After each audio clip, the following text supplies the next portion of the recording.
आज हम जानेंगे 1996 के आम चुनाव और 1996 से 1999 के बीच भारत ने 3 प्रधानमंत्रियों का काल देखा। चलिए शुरू करते हैं। मई 1996 में आम चुनावों में कांग्रेस की हार को देखते हुए नरसिम्हा राव ने त्याग पत्र दे दिया। यानी कि 1991 से 1996 तक नरसिम्हा राव जी भारत के प्रधानमंत्री रहे और इस चुनाव के समय उन्होंने त्याग पत्र दे दिया। उन्होंने बाद में कांग्रेस अध्यक्ष पद से भी इस्तीफा दे दिया।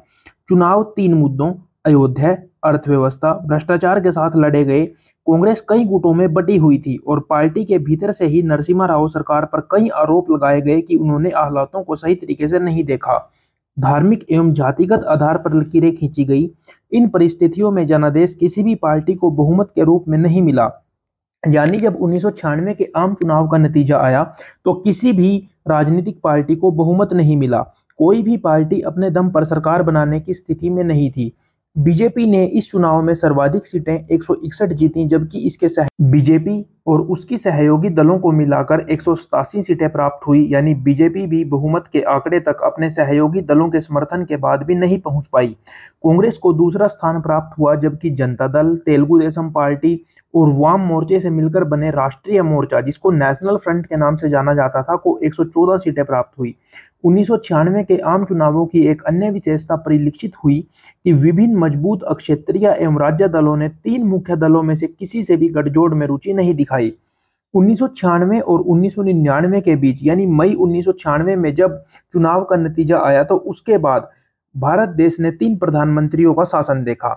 1996 से 1999 के मध्य 3 प्रधानमंत्री आए और चले गए। यह राजनीतिक अस्थिरता का समय था, यानी एक टिकाऊ सरकार नहीं बन पा रही थी।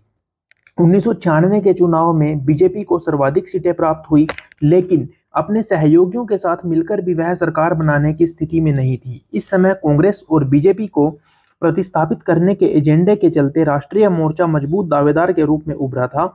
चुनाव ने पहली बार क्षेत्रीय और राज्य दलों की शक्ति का भी प्रदर्शन किया। बीजेपी सबसे बड़ी पार्टी थी। राष्ट्रपति शंकर दयाल शर्मा जी ने बीजेपी को सरकार बनाने के लिए आमंत्रित किया। भारतीय जनता पार्टी के नेता होने के नाते अटल बिहारी वाजपेयी जी को प्रधानमंत्री पद की शपथ दिलाई गई। हालांकि पार्टी को समर्थन देने वाला कोई भी सहयोगी नहीं मिला और लोकसभा में मात्र 13 दिन पश्चात हुए विश्वास मत में हार के बाद वाजपेयी जी ने इस्तीफा दे दिया।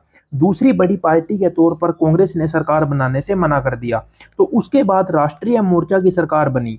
अंततः संयुक्त मोर्चा, जिसमें राष्ट्रीय मोर्चे समेत 13 दल शामिल थे, तमिल मनीला कांग्रेस, डीएमके और असम गण परिषद ने मिलकर एचडी देवगौड़ा के नेतृत्व में सरकार बनाई, जिसे कांग्रेस पार्टी ने बाहर से समर्थन प्रदान किया। यानी इस सरकार में कांग्रेस पार्टी साझेदार नहीं थी, लेकिन वो बाहर से इस मोर्चे को समर्थन दे रही थी। बाद में वाम दलों ने भी इसे समर्थन दिया। सरकार हालांकि अप्रैल 1997 में गिर गई।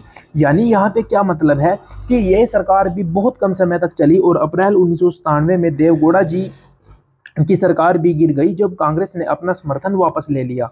अपने छोटे शासनकाल में इस सरकार ने चीन के साथ विश्वास बढ़ाने के कदम उठाए और बांग्लादेश के साथ गंगा जल समझौता किया। सरकार व्यापक प्रतिषेध संधि यानी सीटीबीटी पर हस्ताक्षर न करने के निर्णय पर कायम रही।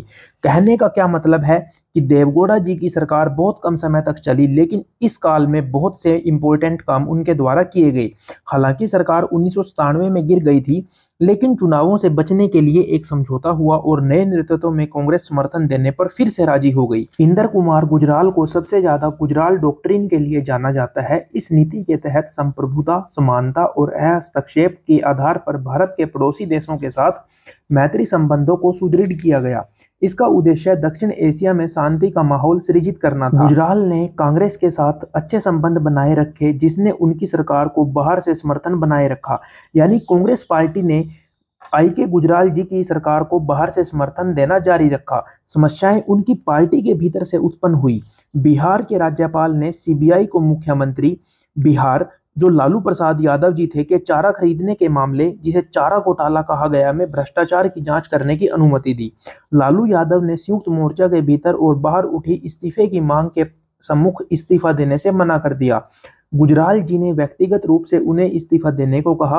अंततः लालू जी ने पार्टी छोड़ दी और जुलाई 1997 में अपनी नई पार्टी राष्ट्रीय जनता दल आरजेडी गठित की। हालांकि नई पार्टी ने संयुक्त मोर्चे को अपना समर्थन जारी रखा और सरकार नहीं गिरी। लालू जी ने पार्टी छोड़ दी और अपनी नई पार्टी बनाई, लेकिन गुजराल जी को समर्थन देना जारी रखा। इस कारण सरकार नहीं गिरी। कल्याण सिंह के नेतृत्व में उत्तर प्रदेश में उस समय राज्य विधानसभा में हुई हिंसा के चलते गुजराल सरकार ने उत्तर प्रदेश में राष्ट्रपति शासन लगाने की राष्ट्रपति को अनुशंसा करने का विवादास्पद निर्णय लिया। के.आर. नारायणन ने इस पर पुनर्विचार हेतु सरकार को प्रस्ताव लौटा दिया। इलाहाबाद उच्च न्यायालय ने भी उत्तर प्रदेश में राष्ट्रपति शासन के विचार के विरुद्ध निर्णय दिया था। तत्पश्चात जैन आयोग, जिसे राजीव गांधी जी की हत्या में षड्यंत्र के पहलू की जांच करने के लिए गठित किया गया था, ने अपनी रिपोर्ट सरकार को सौंपी। यानी आई.के. गुजराल जी की जो सरकार थी उसको जैन आयोग ने अपनी रिपोर्ट सौंपी। सरकार ने आखिर में नवंबर 1997 में संसद में रिपोर्ट प्रस्तुत की। रिपोर्ट में राजीव गांधी जी की हत्या के आरोपी तमिल आतंकियों को मौन समर्थन देने के लिए डीएमके की आलोचना की गई थी। इससे सदन में बहुत हंगामा मच गया और कांग्रेस ने मांग की प्रधानमंत्री डीएमके मंत्री को अपनी सरकार से बर्खास्त करे। प्रधानमंत्री आई.के. गुजराल जी ने ऐसा करने से मना कर दिया और 28 नवंबर 1997 को कांग्रेस ने सरकार से समर्थन वापस ले लिया। परिणाम स्वरूप गुजराल जी ने इस्तीफा दे दिया, क्योंकि अब उनके पास भी बहुमत नहीं था।